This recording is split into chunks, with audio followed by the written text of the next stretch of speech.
할렐루야. 오늘 저희들 민수기 36장 1절 13절의 말씀으로 민수기 강의 38번째 시간, 민수기 마지막 부분입니다.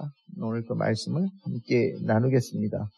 참 민수기가 이렇게 한 권의 책이 끝날 때 어떻게 끝나느냐가 참 다들 조금 특색들이 있는데, 오늘 이 민수기의 마지막의 이야기는 이 슬로브앗의 5딸들에 대한 이 땅을 나눠주고 또 그것을 어떻게 관리할 것인가에 대한 말씀으로 마무리되고 있다라는 것은, 민수기에서 모세가 이 남긴 말들의 초점이 여기에 있다라는 생각을 갖게 됩니다.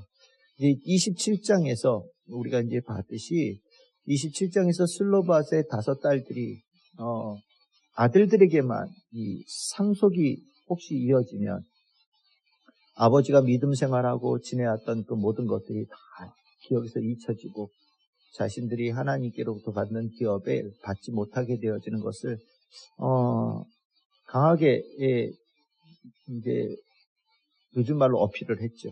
강하게 항의를 한 겁니다.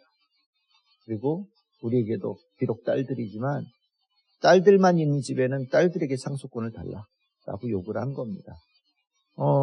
그게 당시에 아마 문화에서는 상당한 그 쇼킹한 요구였던 것 같아요. 하지만 하나님께서 모세를 통하여서 그것이 마땅하고 또 옳다라고 판정을 해주신 거죠. 그러다 보니까 슬로봇의 5딸들이 여성의 몸이지만 아버지에게 기업으로 준, 하나님께서 축복으로 주신 그 땅을 받을 수 있는 권리를 이제 다 갖게 된 겁니다. 아직 받지 않았지만. 근데 이제 이것이 이제 시간이 쭉 지나서 오늘 이제 36장에 와서 이 문제가 다시 이제 제기가 되는 거예요. 이번에는 슬로밧의 5딸들이 아니라 슬로밧에게 속해 있었던 므낫세 족속의 족장들이 문제를 제기합니다. 이 슬로밧의 5딸들이 또 이들뿐만 아니라 모든 지파에 이제 딸들만 있는 집들이 있잖아요. 이제 그런 집들에서 이렇게 다 상속권을 다 받게 됐을 텐데, 그러면 이제 마음대로 막 시집가면 이제 결혼을 해서 그것이 이제 다른 지파 사람들과 결혼되어지면 12지파가 이렇게 한 덩어리씩 이렇게 갖게 됐는데, 막 여기에 갑자기 뭐 예를 들어서 므낫세 지파 땅에 베냐민 지파 사람들이 들어왔을 수도 있고, 갓지파가 들어왔을 수도 있고, 막 이게 섞일 거란 말이죠. 이제 그 문제를 제기를 하는 거예요. 이게 그냥 두면 나중에 12지파에게 땅을 준 이 경계선의 의미가 없어집니다. 라고 문제를 제기를 하는 거예요. 이거는 상당히 타당한 이야기입니다. 왜냐하면 땅을 팔거나 아니면 내가 누군가에게 돈을 빌릴 때 땅을 저당 바쳐서 혹시 다른 사람에게 소유권이 넘어갔을지라도 이제 하나님 말씀에 희년, 50년째가 되어지면 무조건 원래 주인의 집안으로 그 땅이 돌아가게 돼 있어요. 하나님께 주신 기업으로 그 집안이 가졌던 그 땅으로 돌아가게끔 하나님께서 세팅을 해 놓으셨는데, 한 가지 예외가 있는 거예요. 그게 뭐냐면 상속받으면 문제가 달라집니다. 상속받으면. 그러니까 이것이 매매가 아니라 상속이 되어지면 여성들이 다른 지파 사람들과 결혼하게 되어지면 상속이 되어지니까 이건 신년이 돼도 원래 지파 땅으로 돌아가지 않고 계속해서 쭉 이어지게 되는 거예요. 그러니까 이것이 한 주에 살면 상관이 없는데 100년, 200년, 300년, 400년에서 쭉 이어지게 되면 완전히 지파의 경계가 완전히 의미가 없어지는 거죠. 그러다 보니까 이 문제를 제기하는 거예요. 여기서 중요한 문제는 하나님께서 주신 기업이 여러분들 4절에 보시면 삭감되어진다라고 나오죠. 그리고 3절에 보시면 떨어져 나간다라는 것에 대해서 굉장히 우려하는 얘기가 나와요. 이것을 중요하게 포인트로 이해하시면 됩니다. 이 민수기 제일 마지막에 이 이야기에서 중요하게 언급하는 게 있어요. 하나님께서 너희들에게 주신 기업이 너희들의 삶에서 떨어지거나 삭감되어지는 그런 일이 일어나는 것에 대해서 대단히 이 문제를 중요하게 여겨야 된다는 것을 가르치고 있는 겁니다. 우리가 하나님께 주신 기업이 우리 눈에는 우리가 성경으로 보면 가장 좋은 거라고 얘기를 하지만, 실은 우리가 살다 보면 하나님께서 주신 축복이 이런 게 있으면 또 다른 데서 또 얻을 수 있는 뭔가 이익이 또 이만한 게 있을 수 있잖아요. 근데 하나님께 주신 축복이 아무것도 없을 때는 그게 대단해 보이지만 또 다른 것이 막 이만큼 큰 게 생기면 이게 이렇게 조그맣게 보일 수도 있단 말이죠. 그러면 우리 생각에는 어떤 생각이 드냐면 이걸 위해서 이걸 포기하는 거? 이건 뭐 이론상 그리고 계산상 이게 맞는 거 아니야? 라는 생각을 가질 수 있어요. 세상에서 주는 이익이 100만 원이고 하나님께서 주신 기업에 환산하면 뭐 10만 원쯤 된다. 그러면 똑똑한 사람들은 100만 원짜리를 붙잡는 것이 당연하다고 얘기할 수 있는데 하나님께서는 이 모세를 통해서 민수기의 말씀으로는 하나님께서 주신 이 기업을 어떤 경우에도 놓치지 말아야 된다. 이것이 세상에 아무리 그럴듯한 것이 너희들에게 올지라도 하나님께서 주신 기업, 하나님께서 주신 축복을 너희들이 지킬 수 있어야 된다. 이것을 지켜야 되겠다고 마음을 먹어야 된다. 이것을 수호해야 된다는 당연 아주 각오가 단단해야 된다라고 가르치고 있는 거예요. 이런 말씀이 나온 이유는 우리가 이제 역사를 알죠. 나중에 훗날 보고 어떤 일이 생깁니까? 하나님께서 그들에게 주신 축복을 작게 여겼단 말이죠. 하나님께서 그들에게 주신 말씀을 작게 여겼어요. 세상에서 이렇고 저렇고 저렇고 저렇고 하는 이야기로 훨씬 더 크게 들었던 이스라엘 백성이란 말이죠. 하나님께서 주신 기업을 작게 여겨서 생긴 일이 뭐냐? 나라 없어지고 성전 없어지고 저 멀리 포로로 쫓겨난 일이 일어났단 말이에요. 실은 하나님의 기업은 실은 이 이스라엘 백성들에게 있어서는 그들을 살아가게 만드는 기반이거든요. 이건 놓치면 다 놓치는 건데 우리가 이게 자칫 잘못 생각하면 하나님의 기업, 하나님의 축복을 다른 것과 이렇게 환산해서 뭘 무게를 재가지고 때에 따라서 이것을 작게 보거나 우습게 보게 되는 경우들이 간혹 생긴단 말이에요. 특히 우리가 영적으로 희미해지고 약해지면 하나님의 것이 더 작게 보이거든요. 민수기에서는 하나님께서 너희들에게 주신 기업, 축복, 이 땅을 어떤 경우에도 작게 여겨서는 안 된다. 이것을 가장 중요한 하나님의 축복, 너희들의 삶을 살아가는 가장 중요한 기반으로 여겨야 된다라고 가르치고 있고 그것을 지키겠다고 나서는 사람들의 이야기를 적어주고 있는 거예요. 저는 이 민수기의 이 말을, 이 가르침을 전 중요하다고 생각을 합니다. 우리가 전에 교회가 이렇게 있는 가운데서 교회가 여기 교회 목사님들이 교회 목회를 이제 처음 개척해서 목회를 쭉 하시면서 이제 뭐 저희 교회는 아직 작은 교회로 있지만 교회가 커지는 교회들이 있단 말이죠. 교회가 커지게 되어지면 처음에 시작할 때는 다 이렇게 믿음으로 똘똘 뭉쳐서 신앙생활 잘 하려고 그 말씀대로 살려고 노력을 해요. 근데 교회가 커지게 되어지면 정말 다양한 사람들이 교회에 오기 시작합니다. 그리고 나면 교회 안에 정말 다양한 것에 대한 세상적인 가르침과 이론을 가지고 교회를 소위 경영해야 된다라는 것을 요구하기 시작해요. 이래야 교회가 더 재산이 많아지고 이래야 교회가 더 효율적으로 되어지고 이래야 더 어떻게 된다고 막 그런 이야기들이 교회 안에 쏟아지기 시작합니다. 그런 이야기들이 이제 하는 분들이 대체적으로 세상에서는 성공한 사람들이죠. 소위 뭐 기업에서 대단한 지위에 올라 있다든지 아니면 전문가라든지 믿음이 뭐 이렇게 대단하지 않더라도 사회에서 성공한 사람들에 대해서는 우리가 존중하는 뭐 이런 것들이 좀 있잖아요. 전문가라고 얘기를 하면. 근데 그런 이야기들이 교회를 들어와서 교회를 이제 좌지우지하기 시작하면 처음에 교회의 믿음을 가지고 교회를 지켰고 교회를 세웠던 이들이 한 사람, 두 사람 교회를 떠나기 시작합니다. 그리고 나서 그 교회가 처음에 가졌던 그 축복의 모습들을 잃어버려요. 영적인 하나님의 은혜를 잃어버리고 크기는 상당히 커졌는데 영향력은 오히려 줄고 생명력도 확연하게 줄어드는 모습들을 보게 됩니다. 실은 우리나라에도 그런 교회의 예가 몇 교회가 있거든요. 저는 그 모습에 저는 이 말씀이 딱이라는 생각이 들어요. 하나님의 기업을 지키겠다라고 하는 이 마음이 있어야 되는 거예요. 그 어떤 것 앞에서도 하나님께서 주신 축복, 우리에게 주신 하나님의 은혜를 소중히 여기고 지킬 수 있는 마음들이 있을 때 그 가운데 하나님의 크신 역사가 일어나는 겁니다. 우리가 이러면 사람들이 좋아할 것 같고, 저러면 사람들이 좋아할 것 같고, 이러면 교회가 더 부흥될 것 같고, 이러면 교회가 더 윤택해질 것 같아 하는 생각이 들지만 실은 그것은 다 사람들의 생각이에요. 사람들의 생각은 하나님 말씀 좀 덜 들으면 좋겠죠. 재밌는 이야기 훨씬 더 좋아합니다. 하나님 말씀, 딱딱한 하나님 말씀, 예수님 말씀, 복음에 관한 이야기보다 세상에 이런저런 이야기 섞어가면서 얘기하면 훨씬 더 재미있게 들어요. 웃긴 얘기도 하면 훨씬 더 좋고요. 부드러움 훨씬 더 좋죠. 말씀이 길어지면 싫어합니다.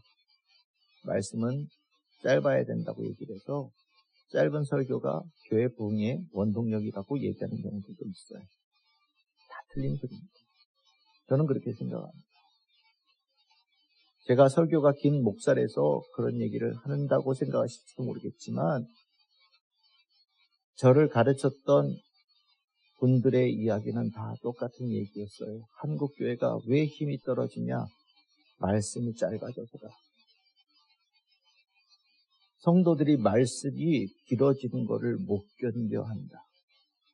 마치 아이들이 처음 학교 가서 10분, 20분 제자리에 못 앉아 있는 것과처럼 성도들이 덜 성장해서 교회에서 하나님 말씀 듣는 그 깊이의 시간을 못 견뎌한다. 그러면 그들에게 맞춰서 맨날 유아식을 떠줘야 되느냐? 아니다. 성도들을 가르쳐야 될 책임이 목회자에게 있고 성도를 가르쳐야 될 양육의 책임이 목회자에게 있고 하나님의 깊고 깊은 진리의 말씀을 들을 수 있는 귀를 만들 수 있도록 양육해야 되고 훈련시켜야 될 책임이 목회자에게 있다. 힘들어도 그 일을 해야 된다. 라고 저는 배웠어요. 이것을 실은 저는 우리 교회에서 중요한 목회의 과정이라고 저는 생각을 합니다. 교회의 설교가 좀 길죠. 설교가 저는 길어서 죄송하긴 한데 잘 안 짧아져요. 그리고 그것도 많이 잘라낸 거예요. 준비한 양은 그것보다 조금 더 많아요. 근데 잘라내는 거예요. 그런데 이제 중간에 가끔 조금 한두 마디라도 좀 더 하면 몇 분이 훅 지나가는 거예요.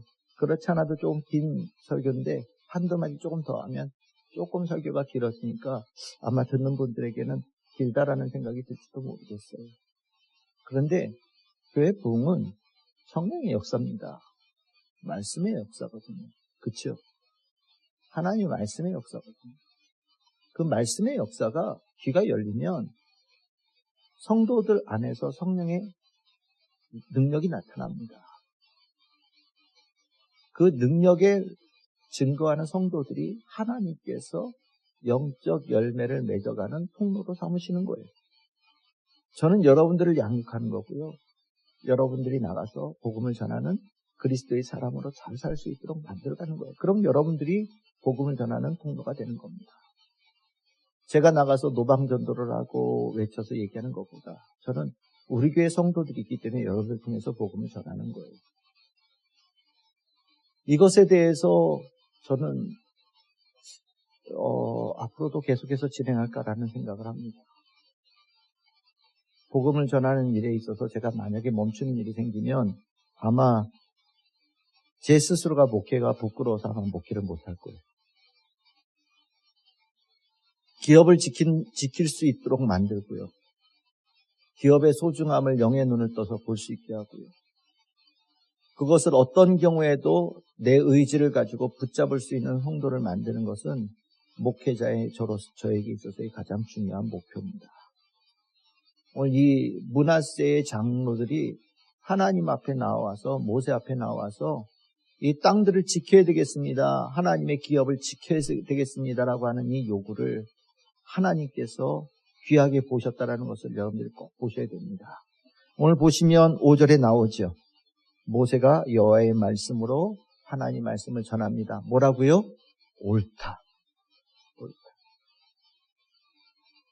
내가 원한 바다라고 하나님께서 모세를 통하여 말씀하시는 거예요. 이 옳다라는 이 말을 여러분들 정말 큰 별표치고 보실 수 있어요. 다른 게 옳은 게 아니에요. 하나님의 기업을 지키겠다. 그것을 소중하게 여기는 이 장로들의 목소리를 하나님께서 옳다라고 평가하셨다라는 거죠. 그리고 나서 하나님께서 이것이 옳다라는 것을 그 뒤에 계속해서 반복되어진 말씀으로 하셔요. 7절에 보시면 각기 조상 지파의 기업을 뭐하라고요? 지킬 것이다. 8절에 보시면 조상의 기업을 보존하게 될 것이다. 9절에 보시면 또 각각 자기 기업을 지킬 것이다. 그리고 저 뒤에 12절 뒤에 보시면 그렇게 되면 그들의 기업이 남아 있었다라고 얘기를 한단 말이죠. 기업이 지켜지고 보존하게 되어지고 남아있고 이 부분을 하나님께서 모세를 통하여 이렇게 되어지는 것을 하나님께서 원하신다는 것을 몇 차례 강조의 말씀을 통해서 반복하시는 겁니다. 우리가 그 지키기를 하나님께서 원하셔요. 우리에게 하나님께서 복음의 씨앗을, 복음의 귀한 은혜를 주셨잖아요. 이 복음의 은혜라는 것은 전에 말씀드렸듯이 이게 가장 큰 선물이거든요.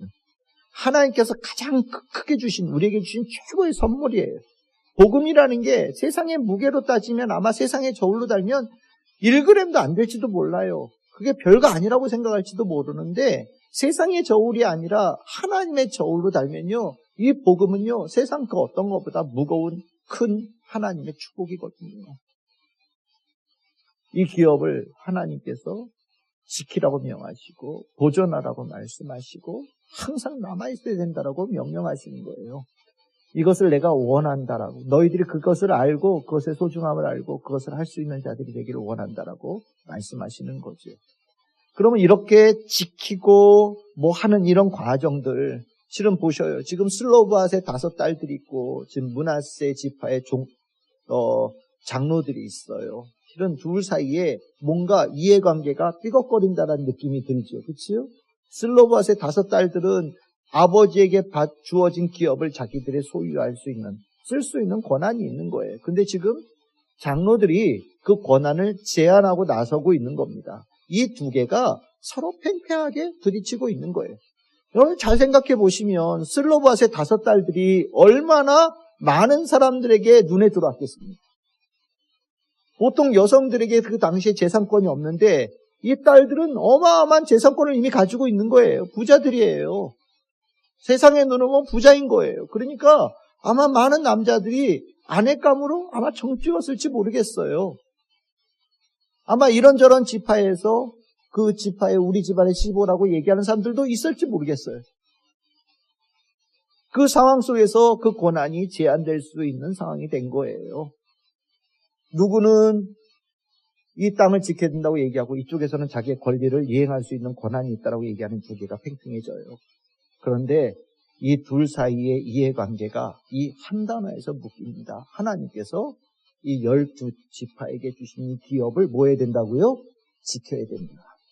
이것을 지켜야 된다라는 이 명제가 명확하게 들어서니까 이 사이에 서로의 자기의 이해관계를 조금씩 양보하는 거예요. 내가 가지고 있는 권리를 조금씩 내놓는 겁니다. 그리고 그것을 뒤로 무르는 거예요. 그것을 오늘 성경에는 10절에 아주 간단하게 표현하고 잘 안 보이는데 슬로바앗의 딸들이 여호와께서 모세에게 명령하신 대로 뭐 했다고요? 행하였다. 아주 간단하게 나오잖아요. 간단하게 나오니까 이게 눈에 안 띌지 모르겠지만 모세 하나님께서 하신 명령대로 그대로 이행한다라고 하는 이것이 그렇게 쉬운 건 아니란 말이죠. 근데 이것을 슬로바앗의 5딸들이 아무 갈등 없는 것처럼 아주 순조로운 것처럼 마땅한 것처럼 그대로 행했다라고 성경이 기록하고 있어요. 결국 이 과정에서 큰 하나님의 뜻, 이것이 이 기업이 하나님께 주신 기업이라는 것을 먼저 인식하고 나니까 그 사이에 개개인들의 권리들을 조금씩 축소하면서 우리 12지파가 하나님께 주신 이 기업을 잘 지킬 수 있는 길로 서로들 다 양보하는 일들이 일어난 거죠. 하나님의 말씀 앞에 우리가 조금씩 양보해야 될 것들이 있는 거예요. 하나님의 말씀을 듣는 가운데 우리 안에 양보가 나타나는 거예요. 그것은 하나님의 말씀이 들리는 거예요. 각자의 소리가 하나님의 말씀 앞에서 입을 다무는 겁니다. 이전에는 슬로바스의 5딸들이 주장했을 때 장로들이 입을 다물었고, 이번에는 장로들이 요구한 것을 받아들일 때 슬로바스의 5딸들이 입을 다문 거예요. 서로 그것이 하나님의 뜻에 맞다라고 생각을 하는 거죠. 그러면서 이 하나님의 기업을 지킬 수 있는 이스라엘 백성이 된 겁니다. 이것이 이스라엘 백성들이 가나안 땅에서 살아가야 될 중요한 하나의 또 하나 법칙이 되는 겁니다. 원칙이 뭐냐? 하나님의 기업을 지킨다는 거예요. 하나님께서 우리에게 주신 축복의 터를 지킨다라는 거예요. 우리로 따지면 우리가 이 교회도 될 수 있을지 모르겠고요. 여러분들이 살아가는 삶의 터전이 될 수 있어요. 이것을 하나님께서 주셨으니 하나님께 주신 것을 지키겠다라는 마음을 가지고 있어야 된다는 거죠. 그 가운데 하나님의 말씀 앞에서 입을 다물어가고 각자의 생각들을 멈춰가는 일들이 우리에게 필요한 거예요. 그 가운데 하나님께서 보시기에 화평이 이루어지고 그 가운데 조화가 이루어지고 질서가 만들어진다라는 거죠. 너희들은 나중에 가나안 땅에 들어가거든. 아직 땅도 받지도 않은 거예요. 땅 받지도 않은 거예요. 구경도 못 해봤어야지. 그런데 너희들 들어가면 이런저런 일이 날 때 머릿속에 항상 염두에 두거라. 하나님의 기업을 보존하고 지키는 것이 첫 번째다. 그러면 너희들이 그런 마음을 가지고 있으면 하나님께서 너희들의 삶에 화평을 주실 거다. 그게 축복의 하나님의 백성이다. 다 가르치는 겁니다. 우리가 많은 것을 잃어버리고 살거든요. 살면서 이런 것 저런 거 아주 자그만게는 내 소지품 하나 잊어버릴 때도 있고, 지갑을 잊어버릴 때도 있고, 여러 가지 잊어버릴 때 있어요. 그렇지만 절대로 잊어버리지 말아야 될 것이 하나님께서 주신 기업이에요. 하나님께서 주신 기업은 내가 잊어버려서는 안 되는 거예요. 내가 잊어버리는 것뿐만 아니라 내 다음 세대에 반드시 넘겨줘야 되는 거예요. 다음 세대에 반드시 넘겨주어서 주님께서 주신 기업이 계속해서 지어질 수 있는 모습이 되어져야 되는 거예요. 하나님께서 원하시는 겁니다. 바라시는 거예요. 우리에게 명령하시는 겁니다. 여러분들에게는 하나님의 기업이 뭔지 잘 기억해 보시고, 내가 그것을 잘 헤아려서 하나님께 주신 이 기업을 내가 잘 지키고 보존하겠다라는 마음을 내가 굳건히 갖고 있는지 돌아보시고, 내가 하나님께 주신 기업 힘을 다하여 지키고 이것을 지키기 위해서 나의 목소리를 줄일 수 있고 하나님의 말씀을 더 크게 들을 수 있는 우리 성도들이 되기를 바라고, 혹여나 그것이 잘 안 된다라고 생각되어질 때는 하나님 말씀 더 크게 들으시기를 바랍니다. 하나님 말씀 명령을 더 귀담아 들을 수 있기를 바랍니다. 그 말씀을 들으면서 하나님께서 원하시는 하나님 백성으로 되어져가는 은혜를 잊게 됩니다. 우리 성도들에게 그 축복이 풍성하기를 주님의 이름으로 축복합니다.